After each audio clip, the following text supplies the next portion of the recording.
It happened, guys. It finally happened. Hello, creative people! Welcome to Planet Mars. I am Mars, and in this channel, I do unboxing videos of toys, gadgets, peripherals, but there is one thing in common, and that is the color purple. So, if you also like purple, please don't forget to subscribe and hit the notification button so you'll be notified in my videos. Okay, so if you noticed in my intro, I did not say I usually have something in common. It's because we are going to manifest in this video. We're going to assume that we're going to get the purple version of this series. And that purple version is the secret edition design. By the way, this video upload is so late. I believe it was released on the first week of April and I was hoping to get it after a week. I bought this full box on PopMart's website, but sadly, there's been a lot of hindrances. This package was held by customs. I don't know why initially. Usually when it's over 10K, that's when you have to go to the post office and pay fees there,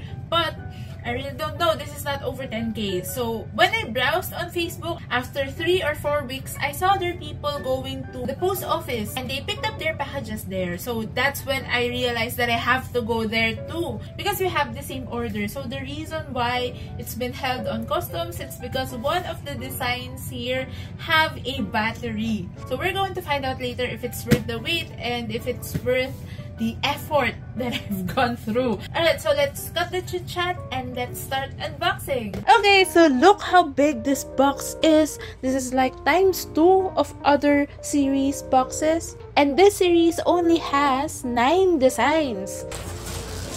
Yay, there you go. Okay, let's open. Okay, so this is the first box. Are we still going to do a shake test? Parang for me, hindi na. Lahat sila may ganun eh. Ayan o. Ang konting difference lang is ito and ito, pero lahat ng iba same yung mga laman niya. So final answer, i-weigh na lang natin sila. So our first box weighs 256 grams. Wow, ang bibigat ng boxes natin ngayon Well, it checks out kasi malaki nga naman talaga yung box and 900 pesos siya each. So dapat lang 'di ba na mabigat siya. Huhula pa ba tayo? O sige, since mahirap tong kunin kanina, malay mo lang, ito yung secret, 'di ba? So ano naman, ayan na, gigil na ako sa secret Gusto ko na makakuha talaga. First time ko to na may box sa loob ng box. May ganitong packaging pa sila Okay, so the first box, may pa-reveal pala dito. Wala palang blind bag. Okay, so mahirap talaga siya for shake test. Okay, ooh. The reveal. Oh! This, oh my god, ang ganda! This is the puppetry. Ang cool pala neto kasi purple or lilac pala yung hair niya. And color red yung sphere niya na glittery. Ewan ko kung pansin nyo sa camera, pero sobrang glittery niya. Ang ganda nito ng black kasi may abstract siya na shapes all over and hindi siya natatakpan si Skull Panda mismo. Kitang-kita mo siya in this design. Okay, so let's now inspect why this is called puppetry. So hindi pansin din dito sa photos or sa mga promo photos nila na merong hand dito sa ilalim. Ayun may wooden hand. May strings all over here na color black and it connects to the mask dito na half lang, na wood din. And yung kalahati nito is ito, suot-suot niya. Oh, natatanggal siya! That's so cool! There you go. This is the puppetry. Hindi ko sure kung kita ba sa camera. Ayan! Meron parang smoky effect yung plastic na to. Ang cool! Okay, so this is our second box. And this box weighs 262 grams. So, hindi ko na maalala kung ano to. Pero parang mas mabigat yata to. So, alam ko na. Ima-manifest na lang natin lahat ng hula natin. Ito, yung secret. So, this is the secret for me. Oh no! This is color blue! I think this is the frame. Sobrang vibrant nung pagka-blue niya Parang blue-green na nga ata ito Yes! This is the frame! This is the visual of the set. Ang ganda ni the frame. Parang siya yung pinaka-maamo yung face than all of them. Kasi yung iba sobrang fierce, sobrang siren eyes, ganyan. Pero ito, very doe eyes siya. Wow, si Siren versus Doe Eyes. Ayan. Ito parang okay din siya for me na merong kasamang extra na ganito. kitang-kita pa rin si Skull Panda dito. Mas maganda siya for me na merong ganito than wala. And, ayan, ang pangalan niya is The Frame. Bakit kaya The Frame? Kasi nga, may frames siya dito. And, merong mga birds. And, ang ganda din ng sphere. Ayan o, may smoky effect din siya. Diba? That's so cool. Hindi lang siya simpleng sphere, simpleng bilog na parang gashapon. Kasi yung boyfriend ko sabi niya baka daw gashapon ball, which is true. Okay, so this is the stand. Ang ganda. Glittery din siya. Sana, since 900 pesos din naman na to, sana magnetic na to, no? Okay. Kaya pala may ganito. Kasi here, yung shape nito, perfect naman pala here. Okay. So, secure naman pala siya. Okay, so this is the frame. Third box na natin, and this one weighs 278 grams! Pabigat ng pabigat na yung boxes natin. Does that mean mas malaki na yung chances natin magkaroon ng secret? 3, 2, 1... Oh no! I think this is Carousel Lantern. Isa to sa mga, sikat. Based sa mga group buy. I don't know why. Pero, oh my God, ayan almost nakumpleto na niya yung bilog, yung gachapon. Ito lang yung makikita mo dun sa figure. Parang Dragon Ball. Oh, this is Carousel Lantern. Kaya na-hold sa customs itong box na to. Kasi nga merong battery yung isang design. And this is it. This is the culprit. Let's open the lights. Kung worth it ba siya? This better be malakas, ha? 1, 2, 3. How? Ay! Yun na yun! Yun na yun, guys. Ano ba yan? Ang hina. Parang hindi naman worth. Ito si Carousel Lantern. And ito yung figure na kasama niya. And parang walang stand or walang peg. So, ilalagay mo lang talaga siya sa loob. So, this is Carousel Lantern. And this explains the name itself na kasi nga may lantern dito. Ang carousel lang hindi ko gets. Paano to naging carousel? Ganyan. Dahil umiikot ba siya?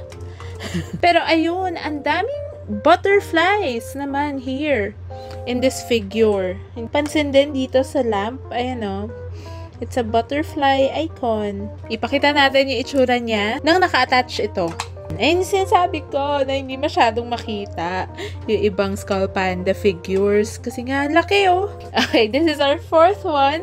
And this one weighs 250 grams. Oh, medyo mas magaan to than all of the other open blind boxes. Guess still stands. This is the secret. Ilan kaya ang accurate na way ng secret, no? We'll find out later kasi makuha naman natin siya.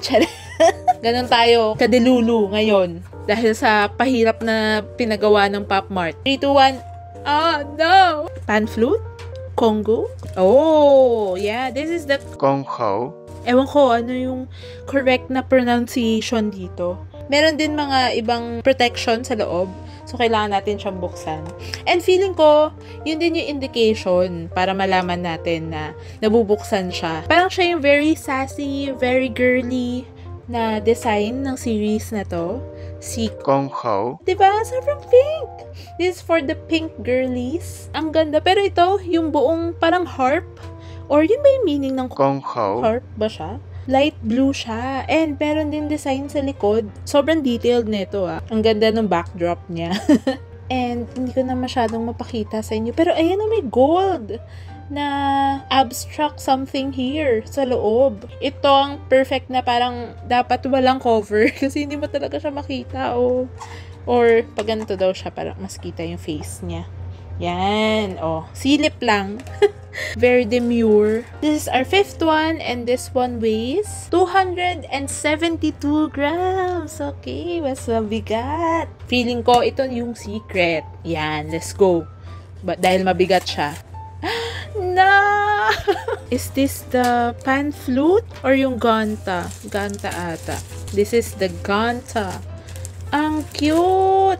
Ang ganda nung colors niya actually. And may konting streaks here, over here. Oh, ang ganda. Mas kita siya yung design na to. Then the Congo and Carousel Lantern. Oh, that's so cool. Nandun mismo sa loob nitong frame. Ayun oh, may ibang color siya. Let's see, what's this? Oh, hawak niya ba to? Or something? Or naka-display lang? Ah, okay. Baka nandito. Ayun! So, malaki yung space niya dun sa background. This is the figure. Oh my God, she's so gorgeous. Ayan, o din yung sinasabi ko, diba, parang usual sa kanilang eyes are very siren eyes. Ito din, isang siren eyes to. Diba, slay! And ang ganda ng accessories niya, sobrang extra niya dyan. And ito, meron siyang cape. Translucent siya, pero parang siyang feathers. Ang ganda, parang siyang floating. No, from here. And ito yung itsura niya kapag nakalagay na yung cover. Ayan. There you go. At least ito, maganda rin. Kita naman yung buong figure. So, I really like this one. Nangangalahati na tayo Secret baka naman. So, this one weighs 263 grams. So, mas magaan siya than Ganta, yung ating previews na inopen. Pero, hello Secret, ikaw na ba yan? Pakita ka na, girl. Tada! Who is this? Hindi siya purple. Si heel sensor ito. Ang pretty! Ang ganda ng waves na to. Ayan translucent siya. Tignan mo yung background. Ang cool. Parang Starry Night ni Vincent Van Gogh. Wait, ito yung pinaka-favorite ko na Gasha capsule. Ayan sobrang transparent na niya. Parang onti lang nung tint. Pero meron pa rin. And glittery pa rin siya. Ang ganda, may gradient na yellow here. Or gold. Feeling ko gold pala yan. Ayan, dito rin. Kahit nakapikit siya, alam mo na siren eyes yan. Dahil on fleek ang kanyang eyeliner. Lagay uli natin to. In fairness, maganda naman siya nang nakalagay ito. Diba? Kitang-kita mo pa rin siya. Ito yung stand niya. Color blue din. This is heel sensor. Oy, si Secret. Malapit na tayo matapos. Huwag ka nang mahiya. Hiya ka pa magpakita It weighs 260 grams. Okay, so parang average nila yung 260, no? 250, 260. Let's hope it's the Secret. Nararamdaman. So let's hope this is the Secret. Let's go! Oh no!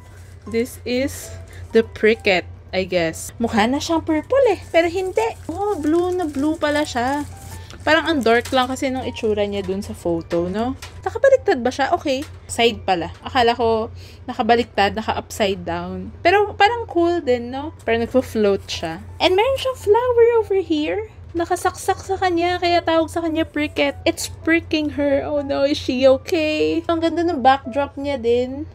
Hindi niya yata makita. Para parehas sila na ganun yung designs ng Gasha capsule. There you go. This is the Pricket. This is our 8th box. Feeling ko, ito na yun. Ito na talaga yun. And this one weighs 267 grams. Let's go, Secret!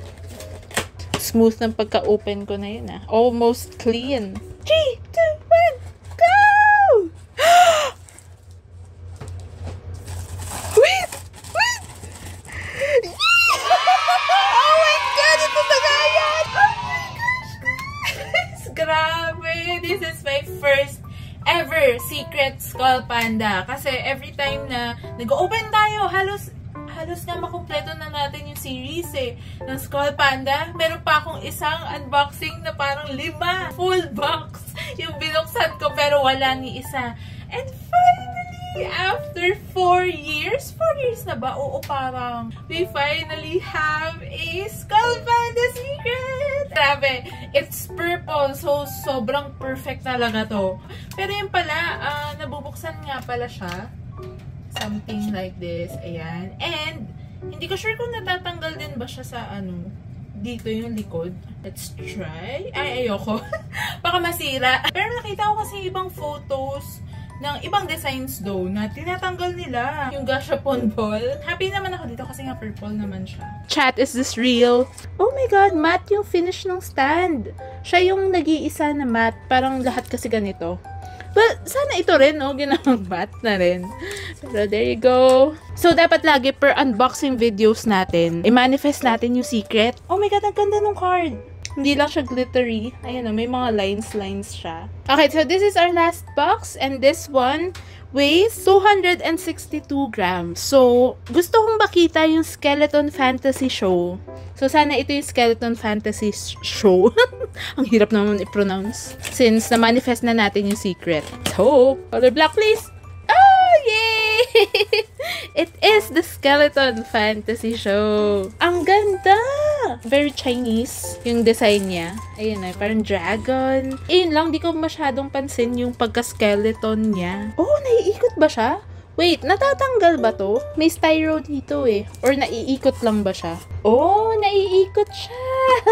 Oh, that's so cool! Ang ganda naman nito. Ayun! There you go. Ayun yung skeleton. Makes sense bakit Skeleton Fantasy Show yung pangalan niya. Oh! Ang ganda na nagre-reflect to, no? Yung pagka-gold niya. Then, ito yung kanyang itsura when all together. Alright guys, so thank you so much for watching. If you guys enjoyed this unboxing video, please don't forget to like, subscribe, and hit the notification button so you'll be notified in my videos. You can also follow me on Instagram and on TikTok.